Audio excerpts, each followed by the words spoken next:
ഈ ഗ്രാമം മുഴുവൻ എലികളുടെ ശല്യമായതു കണ്ട് ഇയാൾ 2 പൗഡർ കണ്ടുപിടിക്കുകയാണ്. എന്നിട്ട് അതിലൊരു പൗഡർ ആ ഗ്രാമത്തിലെ ഒരു ഗുഹയ്ക്കുള്ളിൽ വിതറിയിട്ട് ആ ഗ്രാമത്തിലെ എല്ലാ ജനങ്ങളുടെയും വീട്ടിലെ മുറ്റത്തൊക്കെ ഇടാണ്. മറ്റേ പൗഡർ ആ ഗ്രാമത്തിലെ തന്നെ മലയ്ക്ക് മുകളിൽ കയറി തീ കത്തിച്ച് ആ പൊടി അതിലേക്കിട്ടു. മൊത്തത്തിൽ പുകച്ചു. ആ ഗ്രാമം മുഴുവൻ ഇപ്പോൾ ആ പുകയാണ്. കുറച്ചു നേരം കൊണ്ട് തന്നെ എലികളെല്ലാം പുറത്തേക്ക് ഇറങ്ങാൻ തുടങ്ങി. ആയിരക്കണക്കിന് എലികളായിരുന്നു ഉണ്ടായിരുന്നത്. അവറ്റകളെല്ലാം ആ ഗുഹ ലക്ഷ്യമാക്കിയാണ് പോയിക്കൊണ്ടിരിക്കുന്നത്. അവിടുത്തെ ജനങ്ങളാവട്ടെ വളരെ ആശ്ചര്യത്തോടെ അത് നോക്കി നിൽക്കാണ്.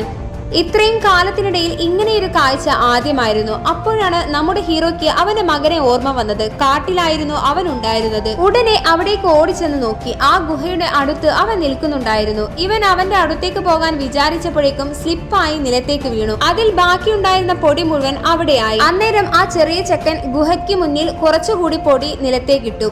എലികളെല്ലാം വേറെ ഡയറക്ഷനിലേക്ക് പോകാതെ നിൽക്കാൻ ഒരു ഡോർ പിടിച്ചു നിൽക്കാണ്. അങ്ങോട്ടേക്ക് അച്ഛൻ വന്ന് കൂടെ നിന്ന് അവനെ സഹായിച്ചു നിന്നു. അവസാനം എല്ലാ എലികളും ആ ഗുഹയിലേക്ക് തന്നെ കയറിയതും വലിയൊരു പാറക്കല്ല് വെച്ചുകൊണ്ട് ഗുഹ അടക്കിയാണ്. പിന്നീട് അവർ സന്തോഷത്തോടെയും സമാധാനത്തോടെയും അവിടെ ജീവിച്ചു.